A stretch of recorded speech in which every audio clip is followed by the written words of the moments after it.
You like a lonely man. Without me, you're not like everyone. That's he's why I choose you. You're the one who can make me happy. Oh, you know you're in love when you come for a scene. Because we are the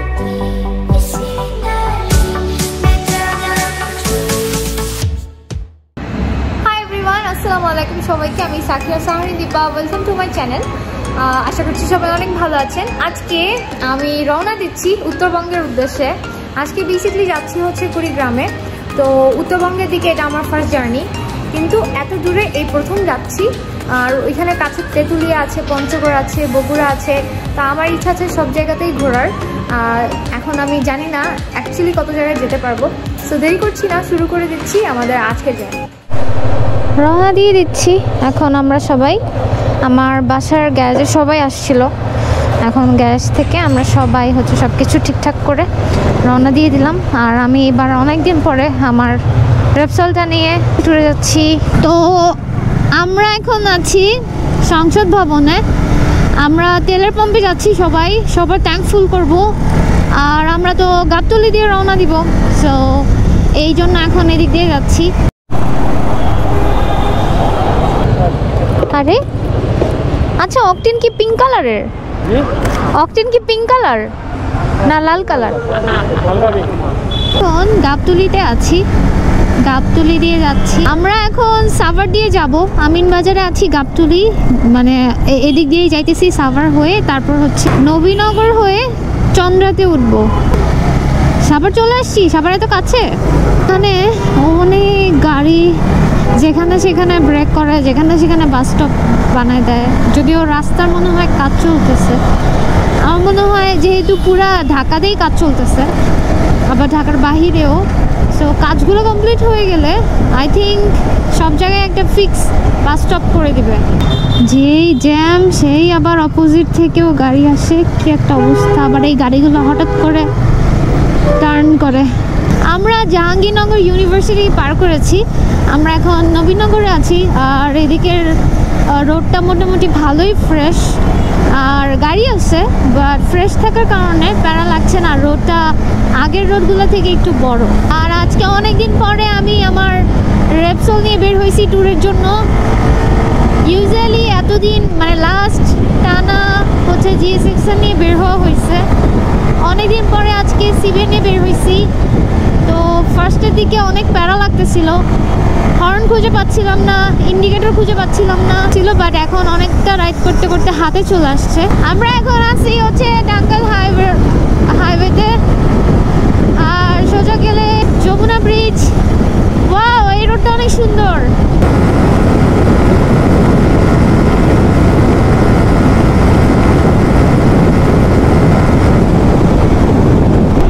আমার বাইকের clutch plate অনেক বেশি দুর্বল হয়ে গেছে। 143-এর উপরে 44-এর উপরে উঠতেছেই না, কোনোভাবেই না। এমনও একটা সময় ছিল 148 তুলছিলাম এই রেপসলে। আরে এখন আমরা বঙ্গবন্ধু সেতুর দিকে যাইতেছি। একটা লেনের রাস্তা, বাসটা পুরো এই সাইডে চলে আসছে। পিছে পিছে গেলে কি সমস্যা, অপোজিট থেকে যে গাড়ি আসে এটা দেখেও তারা হচ্ছে ডাবল আসে। ওই যে সামনেও দেখা যাইতেছে। আল্লাহ, কি অবস্থা! শিট ম্যান, কি ছিল এটা? আমরা চলে আসছি যমুনা ব্রিজে। আমার লাইফের ফার্স্ট টাইম, আমার হোল লাইফের ফার্স্ট টাইম। মানে আমি কখনো ফ্যামিলির সাথে অন্য কোনো ভেহিকেলসে ওইদিকে আসি নাই। এই যে যমুনা ব্রিজের টোল দিব এখন আমরা।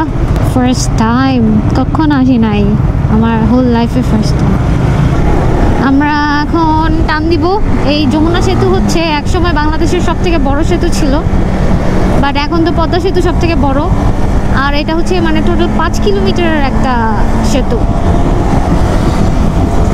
So let's go.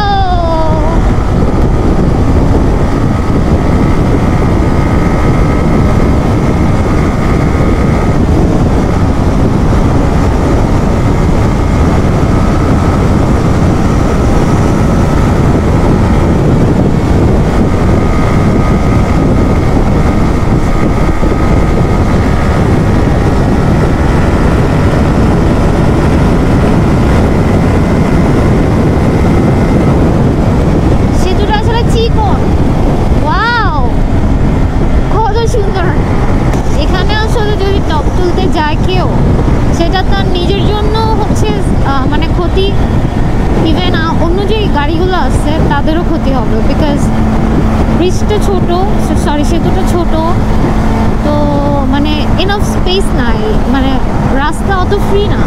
ইউজুয়ালি আমরা যখন ঢাকা চিটাগং হাইওয়েতে যাই তখন যেরকম মানে দুইটা পাশাপাশি থাকলেও মাঝখানে একটা স্পেস থাকে আমাদের পার করার, কিন্তু এইখানে কিন্তু একদম ইম্পসিবল, দুইটা গাড়ি পাশাপাশি থাকলেই আর কোনো স্পেস নাই। ও আমাদের যমুনা সেতু শেষ হয়ে গেল ফাইনালি, এখন আবার রাস্তায় চলে এসেছি। এই এতক্ষণ আসার পরে একটুখানি ভাঙা পেলাম, মানে রাস্তায় আসলে কাজ চলতেছে কন্টিনিউয়াসলি। এখান থেকে একটু ভালোই ভাঙা পাচ্ছি। স্টারলাইট প্যাটার্নের টায়ার দিয়ে কিন্তু রাইড করে অনেক ভালোই লাগতেছে, ভাঙা রাস্তাতেও অনেক স্মুথলি ব্রেক হচ্ছে, স্কিড করতেছে না একদম। স্টারলাইট প্যাটার্নের টায়ারগুলো আসলে জোস। ভাই বালু দিয়া যাইতেছি। আপনারা যারা আসলে বাস থেকে মানে থুতু ফেলেন তারপর বমি করেন হঠাৎ করে, এগুলো ঠিক না, আপনাদের পলিথিন ক্যারি করা উচিত। মানুষের জীবনের মতো খারাপের পরে ভালো ভালো সময় আসে। এই যে এখন তো খারাপ রাস্তা, খারাপের পরেই চলে আসবে ভালো রাস্তা। এই যে খারাপের পরে ভালো পেয়ে গেল। বাসের পাশে চিপা চাপা দিয়ে একটু একটু জায়গা পাইতেছি, ওখান দিয়ে আমরা যাচ্ছি। পুরো দমেই কাজ চলতেছে এখানে। হচ্ছে আপনার মাওয়ার কনসেপ্টে, মানে আমরা যে মাওয়ার রাইড করি ওইখানে যে রাস্তাগুলা ওই কনসেপ্টে এখানে রাস্তা বানানো হচ্ছে। তো যেমন দুইটা করে লেন থাকে, আমরা যদি মাওয়া না গিয়ে আশেপাশে অন্য কোনো জায়গায়ও যাই মানে রাস্তা করে দেওয়া থাকে, এখানেও এক্স্যাক্টলি ওভাবেই রাস্তাগুলো করা হচ্ছে। মানে এটা ঢাকা চিটাগং হাইওয়ে থেকেও বড় একটা হাইওয়ে হবে, মানে অনেক চওড়া হবে। আর এখান থেকে কিন্তু একটা রাস্তা, তাই খুব সাবধানে রাইড করতে হবে, কারণ বাইক তো আসলে আমরা চিপা চাপা ফেলেই চলে যাই। এই জন্য ওভারটেক করার জন্য হচ্ছে অপোজিটের গাড়ির দিকে খুব ভালো মতো নজর রাখতে হবে, তারপর যাইতে হবে। ওয়ালাইকুম আসসালাম। হ্যাঁ হ্যাঁ হ্যাঁ ঠিক আছে ভাই, ভালো থাকেন, আল্লাহ হাফেজ, দোয়া করেন। আচ্ছা শিট ম্যান, আমরা একটা বাস ক্যামেরা অফ ছিল, শিয়ামকে ওকে পুরো নিচে নামা দিছে। ভাই বাসটা আসলে বাজেভাবে আসছে। এই রাস্তাটার মধ্যেও আসলে মাঝখানে মাঝখানে টোপ তোলা, আবার মানে একদম প্লেন না, এখন একটু উঁচা নিচা এই যে এরকম। হাই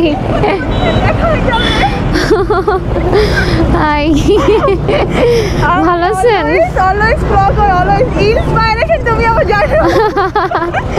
হাই, ভালো আছেন? জি, আমরা যাচ্ছি উত্তরবঙ্গে, ওই যে কুড়িগ্রামে ওইদিকে। হ্যাঁ হ্যাঁ। আপনার বাসা কি এখানে? আমি তোমাকে মেসেজ দিয়েছিলাম ইয়াতে, আচ্ছা আচ্ছা আচ্ছা আচ্ছা, বাট এইভাবে হয়ে যাবে দেখা। ঠিক আছে আপু, ভালো থাকেন, আল্লাহ হাফেজ। ওকে ভাই, আল্লাহ হাফেজ। আপু দাও থাকলো আমার বাসা ছেড়ে পড়ে। ঠিক আছে ভাইয়া, ইনশাআল্লাহ ইনশাআল্লাহ আসবো। ভাইয়া অনেকবার দাঁড়া, আচ্ছা একটু দাঁড়াও একটু দাঁড়াও। আজকে সকালেও আপনার ভিডিও দেখছি। আচ্ছা তাই? ভাইয়া একটু তাড়াতাড়ি করেন প্লিজ। আপনি কোথায় যাচ্ছেন? ওকে ভাইয়া, কুড়িগ্রামে যাচ্ছি, আল্লাহ হাফেজ। হ্যাঁ মানে কি একটা অবস্থা এই রাস্তায় ভাই, এই রোডে গাড়ি চালানো। ওয়ালাইকুম আসসালাম। জি ভাইয়া।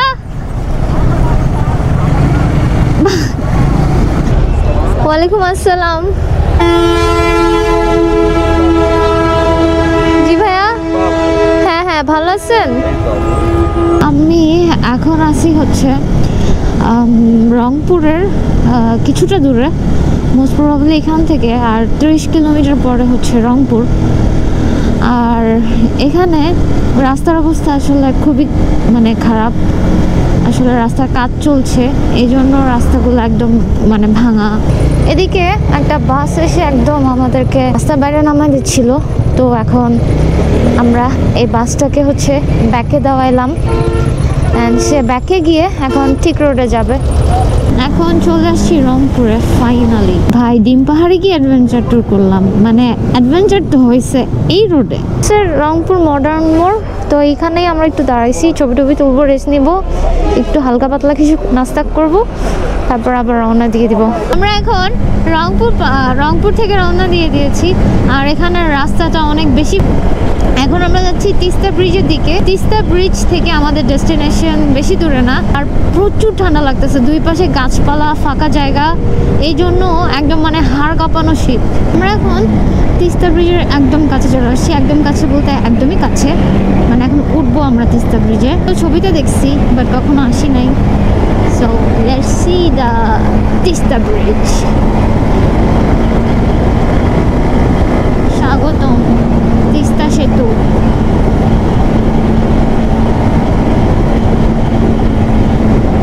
এখানে আমরা পরে আবার আসবো। আমার এখান থেকে ড্রোন ফ্লাই করার ইচ্ছা আছে। রাস্তার অবস্থা কি বলবো, রাস্তার অবস্থা খুবই জঘন্য ছিল। উত্তরবঙ্গের রাস্তা কবে কমপ্লিট হবে? কমপ্লিট হলে এদিকে জার্নি করাটা আরও অনেক বেশি ইজি হয়ে যাবে। উত্তরবঙ্গেও কিন্তু অনেক ঘন কুয়াশা আছে। যে লেন্সটা হয়তো বারবার ঘোলা হয়ে যাইতে পারে, বাট এদিকেও কিন্তু অনেক কুয়াশা। আর মানে এদিকের কুয়াশাটা এত বেশি তীব্র যে, আর এত বেশি ঘন যে কাছে না যাওয়া পর্যন্ত অন্য গাড়ি দেখা যাইতেছে না। ও মাই গড, রাস্তাই তো দেখা যাচ্ছে না কুয়াশার জন্য। তো ফাইনালি আমরা কুড়িগ্রামে চলে আসছি। মানে চলে আসছি বলতে কুড়িগ্রামের 0 পয়েন্টে যেতে আরও 10 কিলোমিটার বাকি, বাট আমাদের ডেস্টিনেশন হচ্ছে তারও আগে। আমার ভিডিওটা আমি আজকে এখানেই শেষ করছি। আমি এর পরের ভিডিওতে দেখাবো যে আমরা এখানে এসে কোথায় কোথায় গেলাম, কীরকম মজা করলাম বা কেমন সময় পার করলাম, এগুলো আমি আমার নেক্সট ভিডিওতে দিব। তো ততক্ষণ পর্যন্ত সবাই আমার চ্যানেলের সাথেই থাকবেন, আমার চ্যানেলে সাবস্ক্রাইব করে দিবেন আর বেল বাটনে ক্লিক করে দিবেন, সো দ্যাট আমি কোনো ভিডিও আপলোড করার সাথে সাথেই যেন আপনার কাছে নোটিফিকেশন চলে যায়। আর অ্যাজ ইউ ক্যান সি এখানে অনেক কুয়াশা, সো আমি আর ভিডিওটা কন্টিনিউ করছি না। সবাই ভালো থাকবেন, আল্লাহ হাফিজ, আসসালামু আলাইকুম, টাটা।